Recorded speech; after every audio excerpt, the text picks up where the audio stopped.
Well, one of the most controversial things that happened in North Carolina in our history was that there was a time when the state of North Carolina had what was called the Eugenics Board, and it actually was a group of people that made the decision that certain people living in the state of North Carolina should not have children, and so they were actually sterilized.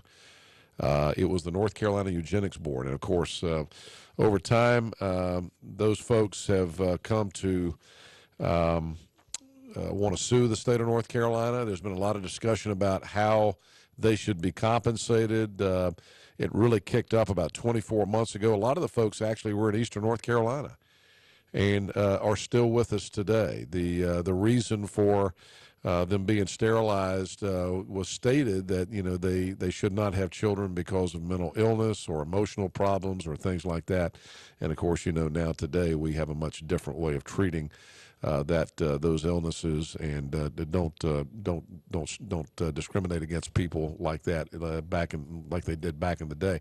And as a result, the legislature last year set aside $10 million to compensate these folks, but a claim has to be made before June 30th of 2015. Here to talk about that now is Dee Jones from the North Carolina Department of Administration. Good morning, Dee. How are you? Good morning, Henry. Thank you. Did I get all that right, by the way? Yes, you did. Very, very nicely done. Now, there's actually been an Office of Justice for Sterilization Victims set up. Is that your job? It's not mine directly, but it reports into me, yes. All right. And now, what exactly is your position? I'm sorry for not announcing that. No, that's quite all right. I'm the Chief Operating Officer for the Department of Administration. Okay, very good. So you work with Secretary Bill Daughtridge. Is that right? That is correct. Yeah, who we saw, by the way, in Greenville here on Friday night, and he was looking good. All right, so now $10 million has been appropriated for the victims of this eugenics board. How long did this go on? As I understand it, that North Carolina was actually doing this as late as the 70s. Is that right? That is correct. The eugenics board was in service, if you will, from 1939 to 1974. And the reason for sterilizing folks, it was thought during that time, was that we did not want them to have children because they were, in many cases, they were thought to be mentally ill. That is correct. Yeah. All right. Now, the state of North Carolina has taken a stance now that there's going to be money given to these victims. Is there money also available to families of these victims? Henry, there's $10 million appropriated for certified living victims as of June 30th of 2014. Again, key word there, living victims. And they also, in order to be certified, they need to file a claim form by June 30th of 2015, another key date. And that's the date we need to get out to everyone at this point. The Industrial Commission will actually be doing the certification. The Justice for Sterilization Victims Office will be receiving the claim forms, validating the information, doing any research that's necessary, and turning over the files to the Industrial Commission. And then at June 30th of 2016, the claim forms are due on June 30th of 2014, and the payments will be made at the June 30th of 2015. And those are the key dates. Do we know how many living victims there are? So I guess the answer to the question about can families participate in this program, the answer to that is no. It has to be a living victim of the sterilization program. That is correct. Now, if it is by chance a claim form was filed by June 30th of 2014, and the victim was alive as of June 30th of 2013, that's another key date. They had to be living as of June 30th, 2013. At that point, it's possible that the estate of the victim, certified victim, could receive funds. So if they were alive last June 30th, That is correct. That is That's when the law passed. that is the only way that the family or an estate of a victim will be paid. Now, I said earlier that the claims have to be made by June 30th of 2015. It's actually June 30th of this year, so they only have a few months to get their claims made. That's correct. And then the payments will be made within a year by June 30th of 2015. Correct. Now, where's that money coming from? Was that just appropriated out of the general fund by the legislature? That is correct. Okay.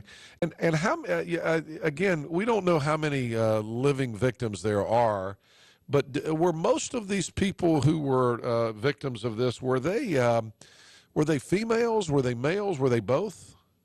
Well, certainly it's both male and female, but there's a much heavier population of females that were sterilized than males. Dee Jones from the North Carolina Department of Administration. Dee, why has it taken North Carolina so long to react to this? There's been talk about this for many years, but it's been a white-hot focus. I know there have been hearings in Raleigh for a couple of years, and of course, you know, every department of the state government is diving for dollars, so it came at a very difficult time in the state's history. But what finally was the tipping point that made the folks in Raleigh sit up and take notice and say, you know what, we have to compensate these folks? Henry, that's a very good question. I think it just took a long time for the state to come to grips with the program and to gain support to appropriate money, as you said, in a very difficult time. $10 million is a lot of money, and while we believe that this is the right thing, North Carolina is, in fact, I believe, the first state to reach out and compensate victims. And so I think for that we can be very proud of the state to go forth with this program that, you know, to some extent is, not everybody's going to believe in it, but this is the right thing to do. Yeah, I guess there was some question about the fact that there have been lawsuits filed over the years by some of the victims against the state of North Carolina. The way the law was written, I guess, makes it clear that if they accept this money, that they'll receive nothing more. I guess that's the way that works. That is correct. Yeah. Are there still some pending lawsuits? I don't know the answer to that question. Yeah. But there were some, I know, prior to this. But the general sense on this, again, is that $10 million is a lot of money. But each individual victim, of course, if you do have 1,500 people come forth, they're not going to receive a great deal of money. What's been the reaction to that? Again, I think it can go a lot of different ways. And if there's a lot of certified claim victims, then the money will be small. But if it really comes down to just a few victims, then the number will be higher, and we just don't know the answer to that question right now. So it's $10 million, regardless of how many people are out there. If there's 1,500, or if there's 500, or if there's 5 that come forth and make the claim, $10 million will be split equally among those folks. That is correct. The law is very clear on that premise. Right. Okay. Again, how do if people want to make a claim and they've not done it yet, how do they do it? We have a phone number set up. That's probably the easiest way, is to reach out and call us. I can give you that number. Sure. It's 1-877-502-9898. Okay. Is there also a website, maybe? There's definitely a website. It's www.sterilizationvictims.nc.gov. Sterilization victims is all one word. All right, sterilizationvictims.nc.gov. That's correct. And the claim form can be found on this website. Lots of information about how to get forms filed.